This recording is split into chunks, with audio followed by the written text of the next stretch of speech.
up to be counted, people. It's Arsenal versus Leicester, as you can see via the timestamps, people. So yeah, ignoring these poor timestamps, as you can see, Leicester versus Arsenal, third versus 11th at the time of playing each other. There will be fluctuation and there will be a lot of movement because we play on the Sunday. It's been a very tough game in recent years. The last couple of times, let's be real, Leicester are the favourites, which tells you how far Leicester have come and how far Arsenal have fallen behind. They're a better club than us right now. Historically, yeah, we've got the prestige and things like that. But if you're talking what team has a manager who's been able to implement a game plan, a DNA that you can say that their team's about, that's them. They've got players in good form. You know, they're getting more players called up for England than we could possibly. They're playing a fantastic system. You know, they're doing well, people. And like I said, they're trying to get players called up for England. You know, remember they turned it around against Liverpool. And Brendan Rodgers is having a fantastic season. The only thing I feel Brendan Rodgers is failing over is something he's kind of failed over with Celtic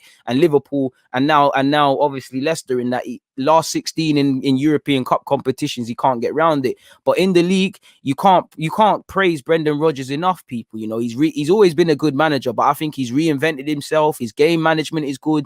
The way he gets across his system, him and his coaching staff, is amazing. You know, they play good football. They change their lineups in games. You know, they saw them change it in the win against Chelsea. I think they switched to a 4-4-2.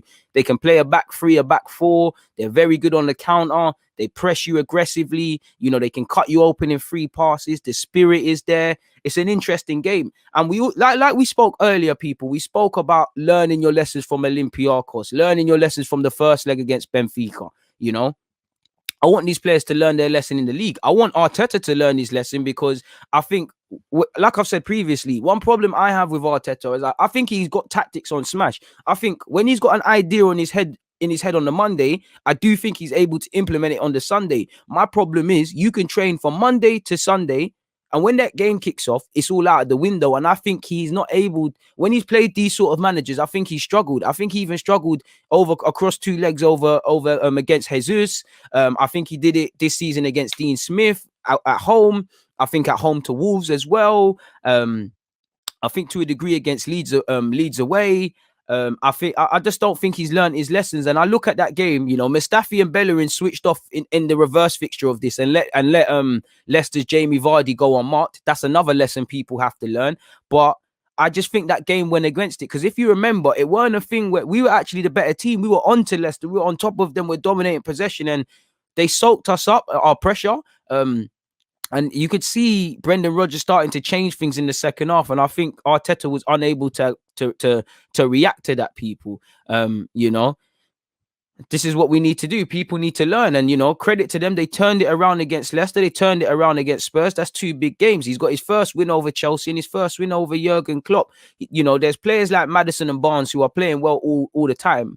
But, you know, you can imagine Gareth Southgate's going to be watching them again, and not that we're the hardest team to beat. You've seen the sort of players that have scored and beaten us, but these are the games they're watching.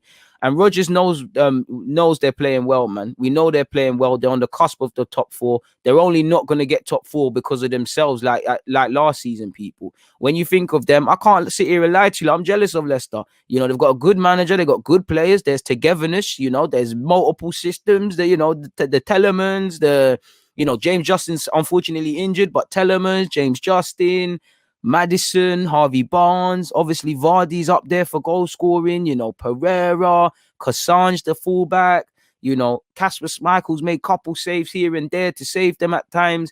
You know, it's hard not to be jealous of Leicester, really and truly. I'll be real. I'm jealous of just about anyone. When I think of it, you know, like I said, it's a big week. You know, if there's any sort of togetherness we can, or positive sort of feelings we can take with us going into the game against Leicester after beating Benfica, they might as well, people, because Leicester's record against the top six this season: 1 defeat, 1 draw, and 5 wins. It's a madness, you know. Again, you know, this is a point for me, which you're going to see here. This was a reminder. Show viewers how they press all over the field. I don't need to show you that, in fact, because they press, you know, they press very high, you know, they're able to split you open in a couple passes. And for me, wide areas, the 2v1s, are where the areas is going to be, people. And again, I've already said this, but for me, Rodgers has really evolved as a coach. He plays several formations and switches his systems in games. I think he's improving players tactically, collectively, and individually. I think you have to admire their counter press, their high line when they attack, their possession-based football. They attack spaces aggressively, like with Maddison, Vardy, even Perez when he's on the field. They are more confident than us currently, you know. They're 4 points off their total for the whole of last year. You know, their midfield will play passes, and the other midfielders who are not playing passes will make runs. It's not common sense. It's common sense. It's not rocket science. Follow your runners. You know, last game, like I said, terrible, poor game management from the boys collectively throughout the game. I personally feel Arteta lost the tactical battle mid-game. As you lot know, like against Chelsea, Rodgers switched it for the better, and we couldn't go against that. So Rodgers knows the thing. I don't think our players are street smart. You know, at that time in the game, to leave Jamie Vardy unmarked, hopefully these two do not play. Well, one definitely can't. Says it all. And even if you look at Sky Sports recently, people, this is Brendan Rodgers. He said, we want to dominate games. We want to press as high as we can. But naturally, when you play against top teams, the press does not have to be at the high end of the pitch. You might deny the space a bit deeper to exploit that space when you have it. So what does that immediately tell you, people?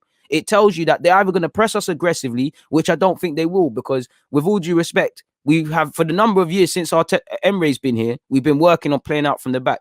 Common sense. If you're a team that's playing out from the back, you have to be able to play out from the back when you're pressed. Arsenal could probably beat the press when they press us. So they're probably just going to set up little traps. They'll let Luiz or whoever have the ball. And then they'll, you know, let us do the sideways passes, get frustrated and take advantage of any gaps in our formation you'll see. The man is saying it there, people. They want to press and all of these things and dominate games. They can cut you open in 2 passes. So as much as it's a tactical game, it's a thinker's game. Switch the F on. Fullbacks, win your individual battles. Wingers, damn well help your fullbacks. Fullbacks, make sure you're overlapping. Midfield is crucial. You know, they've got Telemans and DD, bare different man in that midfield, and they're very high energetic. So for me, Partey's got to play. But like you can see here, man, what we have here is that we're able to find the balance between possession, pressing, counter pressing, and counter attack. We can slot into whatever we want to play to win a specific game. That is a huge credit to the players that we've been able to adapt to that. And it's credit to him as well, people. Couple final points. These are some other talking points for other videos, but couple other final points on Leicester, people. They also have the ability to score quick fire goals, people. You look at some of their goals, you know, look at the time scales that the Villa goals were, you know, they came back in 12 minutes or something against Liverpool, and things like that. But as much as I'm sitting here and I'm praising Leicester and I respect Leicester, I think they're human. You know, they've dropped stupid points against Wolves, Leeds, and Everton in recent weeks. They're not perfect, you know. Earn the right to play possession with a purpose, switch on, and you'll have a half decent chance, people. In relation to the lineup, I'm not exactly sure who I would go with, but let's start. I'll go with Leno. I'd go with Cedric. Bellerin's not been putting in performances. I think, you know, the centre halves could stay the same with Gabriel and David Luiz, although I could understand Marie coming back in, but it's that Vardy's pace that I have a problem with. Tierney obviously picks himself. I'd imagine Partey is fit after coming off the bench, and I would partner him with Xhaka. I'd rather Ceballos, but he had a bit of a mare. I think Odegaard can retain his place in the team. And I don't think it's a game for effing about from Arteta and not doing the basics, man. I think you've got to go Saka. I personally feel you've got to go Alba. And probably got to go Pepe, man. He probably just edges Martinelli for me. It's harsh on Lacazette because he ain't played in a minute and he doesn't deserve to be on the bench. Martinelli for me, again, I wish I could play 12 players. I do think he will shoehorn Smith Rowe into the 11, but he looks burnt out. Ideally, you know, because of our over-reliance, you know, ideally, as great as Saka is, I should have full faith in my team to say, you know what, yeah, cool, Saka's tired. I'm going to go with Pepe over there. And now, you know, apologies, people. Siri, I'm not talking to you, my guy.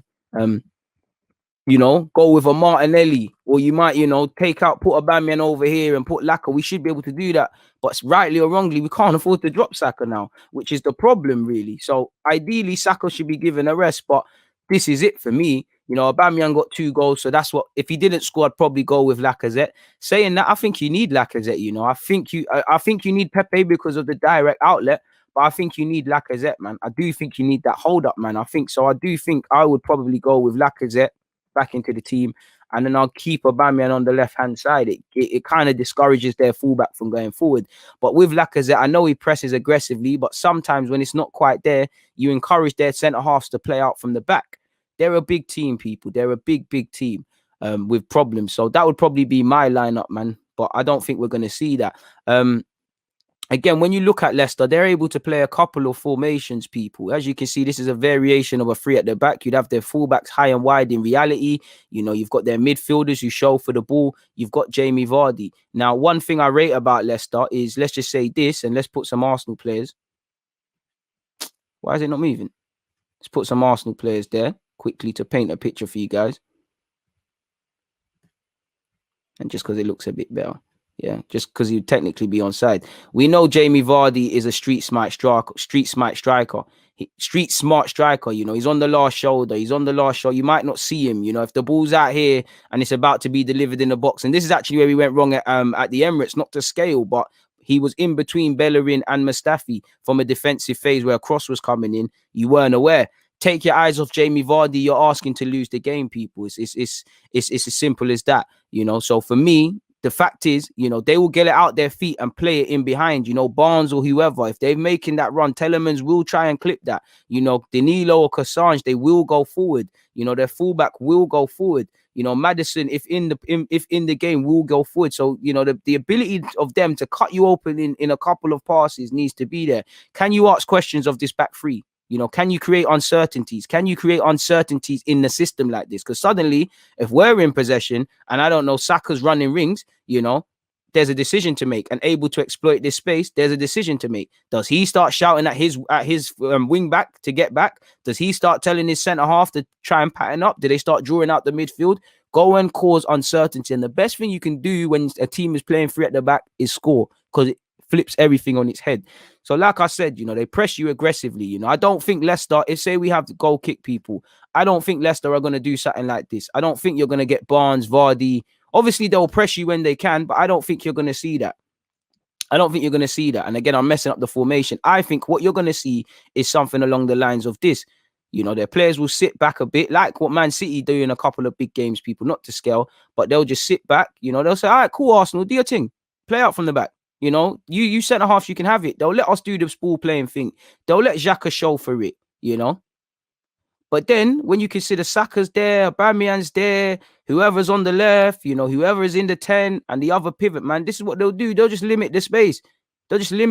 And press us, you know, to the point where we're just going backwards and we might get frustrated and try to play it forward, and they'll have, obviously there's a turnaround in possession, people. But again, if you limit that, what's going to happen? You know, Xhaka's going to be pressed and either make a mistake or something's going to happen. You know, he's going to, whether that's Ceballos or Partey, they're going to pick up the balls in areas they can't get it. You know, so my man, obviously, if he can't receive it off Xhaka or Partey, Odegaard's going to drop deeper, to which he's going to be marked out the game. Saka's going to have to drop deeper, to which what you see a lot of the time, he's receiving it with his back to goal at the halfway line, which you should be able to deal with that if you're Leicester. You know, if it's Aubameyang, on the best of days, Aubameyang don't stay through the middle. So he's going to be occupying this. And my man would have dropped. If this is Smith Rowe, he's being narrow and then coming inside. You know, so I don't think we can shoehorn people into this team. I think we need to keep the basics, but we can very quickly be tactically outdone if we don't switch on, people, in my humble opinion. What is this? Again, they're able to play a bunch of systems. You look at their last couple of big games, people, they're able to tweak their three at the back and sometimes play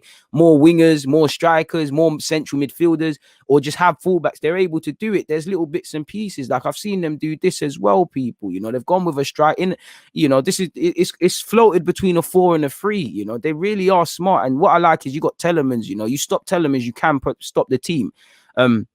And again, I think this was against Liverpool. You know, they went to a 4 at the back and they did their thing, but their fullbacks were higher. It's not a flat back 4. You know, their wingers know, their midfielders know they can get onto the ball. Their wingers make runs because they know there's passes. Vardy, they play to Vardy's strengths. This is a tough game.